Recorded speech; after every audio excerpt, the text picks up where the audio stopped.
আজকের যে টপিকটা নিয়ে এসেছি দেখতেই পাচ্ছ, সেটা হচ্ছে বল ও চাপ, অধ্যায় 1.1-এর অধ্যায়, অষ্টম শ্রেণীর জন্য।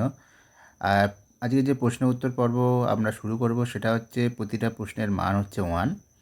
আর এই ভিডিওতে তোমরা পাবে 30টা প্রশ্ন। আর একটা কথা বলি যে বল ও চাপ, এই যে অধ্যায়টাতে, এই অধ্যায়টাতে একটা শর্টস ভিডিও আমরা আপলোড করেছি, সেখানে 15টা প্রশ্ন উত্তর আপলোড করা আছে।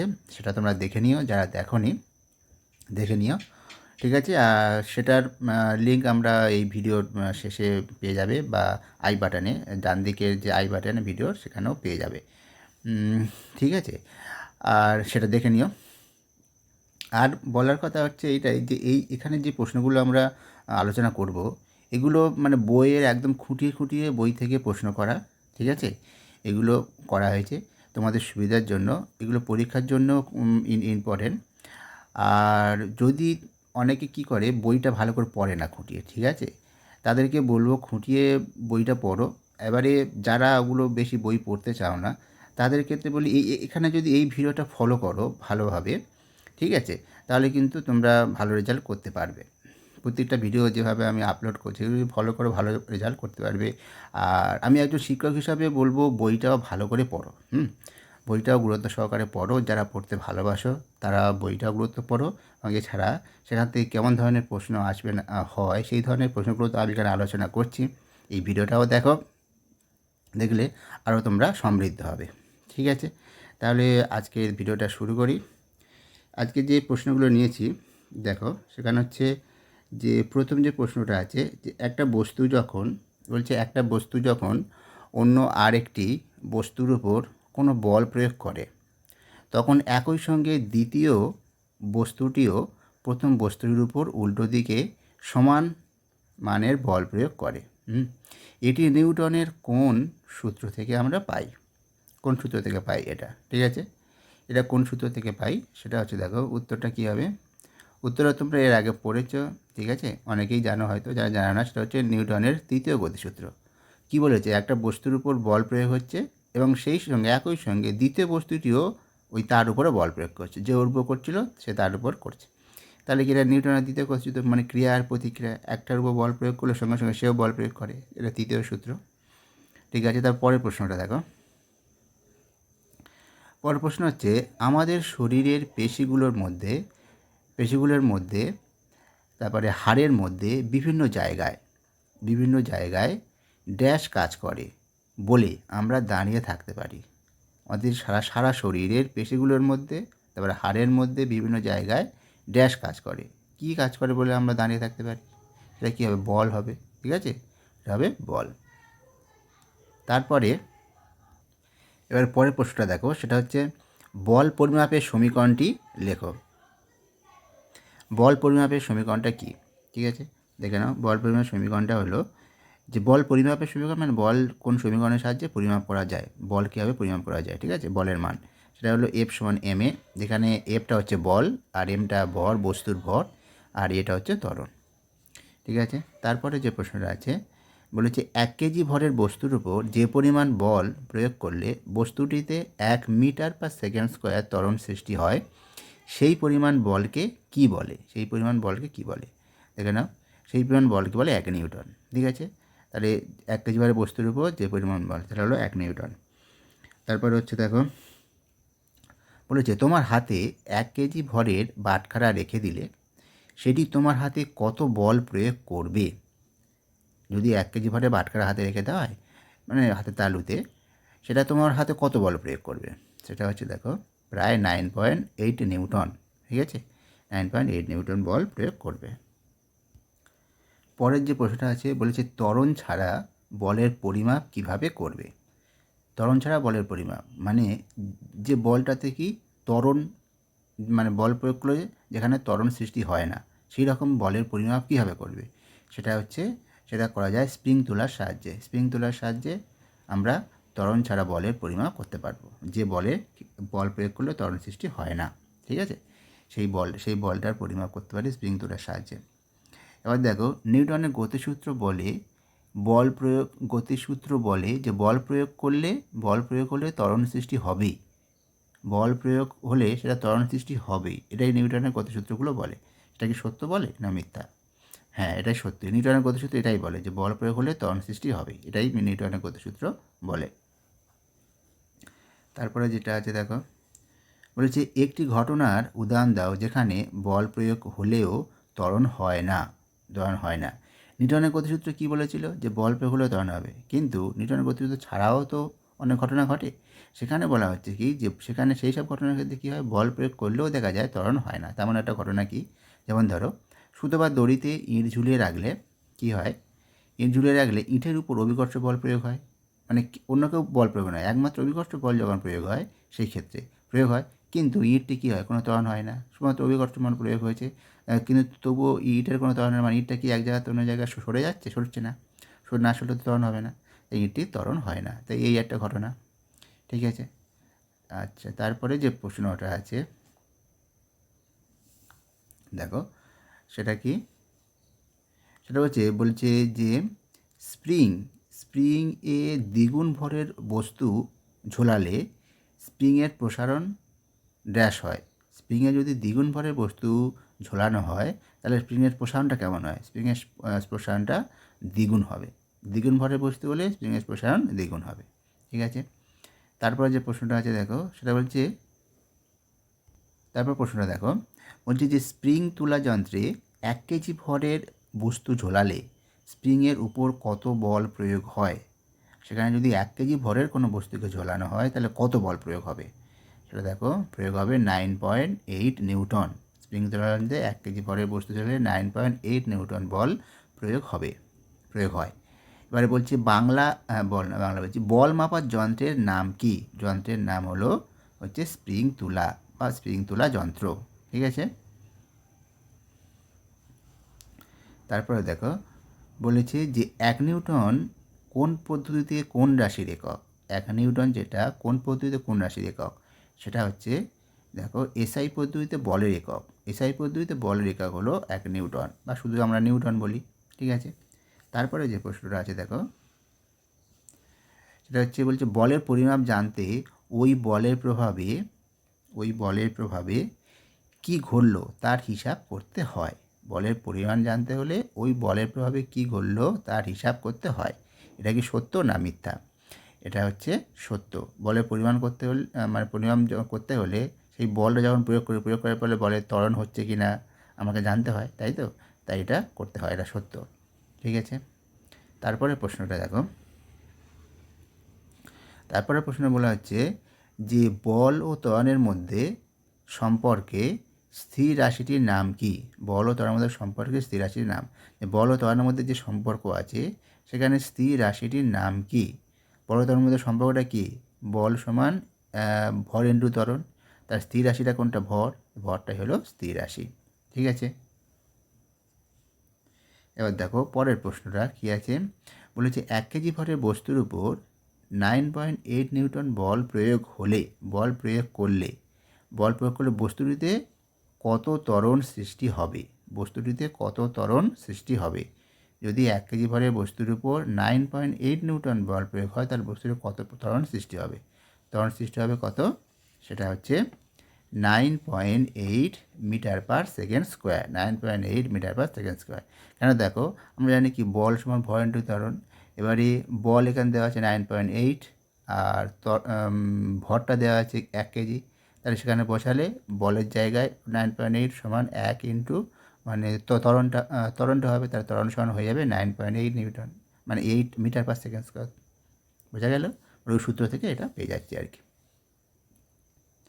এবারে যে প্রশ্নটা আছে সেটা হলো কোনো তলের উপর স্থির থাকা কোনো বস্তুকে ওই তলের সঙ্গে সমান্তরালে টানা সত্ত্বেও যদি সেটি না সরে, ঠিক আছে, তবে ড্যাশ এর মান টানের মানের সমান হবে। মানে শূন্যস্থানের জায়গায় কী হবে, ঠিক আছে। তার মানে কী বলছে, কোনো তলের উপর স্থির থাকা কোনো বস্তুকে ওই তলের সঙ্গে সমান্তরালে টানা সত্ত্বেও যদি সেটি না সরে তবে ড্যাশের মান মানে এখানে হবে কি, দেখো ঘর্ষণ বলের মান, শূন্যস্থানের জায়গা হবে ঘর্ষণ বলের মান, তাহলে কী হবে, টানের মানের সঙ্গে সমান হবে। আচ্ছা, তারপরে হচ্ছে স্থির অবস্থার ঘর্ষণ বলের মান 9.8 নিউটন, এর মানে হচ্ছে নিউটনের অর্থ কী জেনে নাও। অর্থাৎ হলো যে বস্তুর উপর 9.8 নিউটন বল প্রয়োগ করে টানা সত্ত্বেও কী হচ্ছে, টানা সত্ত্বেও বস্তুটি ওই তলের উপরে হবে, ওই তলে স্থির থাকে, ওই তলে উপরে স্থির থাকে, ঠিক আছে, বা ওই তলে স্থির থাকে। 9.8 নিউটন বল প্রয়োগ করে টানা সত্ত্বেও সেখানে কি স্থির থাকবে, এটাই হচ্ছে ঘর্ষণ বলের মান। 9.8 নিউটন হলে তার অর্থ হলো এটাই, ঠিক আছে। তারপরে দেখো যে ঘর্ষণ বল সবসময় সংস্পর্শে থাকা তল দুটির সঙ্গে কীভাবে ক্রিয়া করে, সেটা হচ্ছে দেখো সমান্তরালভাবে। ঘর্ষণ বল সবসময়ের জন্য সংস্পর্শ মানে যে দুটো তলের মধ্যে ঘর্ষণ বল ক্রিয়া করে সেখানে সবসময়ের জন্য সমান্তরালে ঘর্ষণ বলটা ক্রিয়া করে, ঠিক আছে। আচ্ছা, তারপরে হচ্ছে কি পরের পয়েন্টটা কী বলছে, যে গতিশীল অবস্থার ঘর্ষণ বলের একটি সর্বোচ্চ মান আছে। গতিশীল অবস্থার যে ঘর্ষণ বল তো দু রকমের, একটা স্থির অবস্থার ঘর্ষণ বল, একটা গতিশীল অবস্থা। সেই গতিশীল অবস্থার ঘর্ষণ বলের একটা সর্বোচ্চ মান আছে এটা বলা হচ্ছে, কিন্তু দেখো এটা হচ্ছে মিথ্যা, ঠিক আছে। গতিশীল সর্বোচ্চ মান নেই, সেটা হলো স্থির অবস্থার ঘর্ষণ বলের সর্বোচ্চ মান আমরা পাই, গতিশীল অবস্থার ক্ষেত্রে নয়। তারপরের প্রশ্নটা কী বলছি, যে দুটো তলের মধ্যে ড্যাশ ভাবে ক্রিয়াশীল ক্রিয়া প্রতিক্রিয়া বল যত বেশি হয় ওই তলের সমান্তরালে ক্রিয়াশীল স্থির অবস্থার ঘর্ষণ বলের সর্বোচ্চ মান ড্যাশ হয়, সর্বোচ্চ মান ড্যাশ হয়। কী হবে দেখো, দুই তলের মধ্যে ড্যাশ ভাবে, সেটা হবে উল্লম্বভাবে ক্রিয়াশীল, ঠিক আছে। তারপরে শেষে ঘর্ষণ বলের সর্বোচ্চ মান ড্যাশ হয়, সেটা হবে তত বেশি হয়, সর্বোচ্চ মান তত বেশি হয়। মানে উল্লম্বভাবে ক্রিয়াশীল ক্রিয়া প্রতিক্রিয়া বল যত বেশি হবে ঘর্ষণ বলের সর্বোচ্চ মান তত বেশি হবে, এই হচ্ছে বক্তব্য। তারপরে কি আছে, এটা কিন্তু পূর্ণ বাক্যে তোমরা লিখবে, আমি শুধু উত্তরগুলো এখানে বসিয়ে দিয়েছি, ঠিক আছে। আচ্ছা, বল প্রয়োগ করে এই শূন্যস্থানগুলো কী করবে, যে শূন্যস্থানের জায়গায় যে উত্তরটা হবে সেটা লিখে তার তলায় দাঁড়িয়ে দেবে, মানে ড্যাশ একটা আন্ডারলাইন করবে, ড্যাশ নয়, এটাকে আন্ডারলাইন বলে, আন্ডারলাইন করবে, ঠিক আছে, করে এগুলো উত্তরগুলো করবে।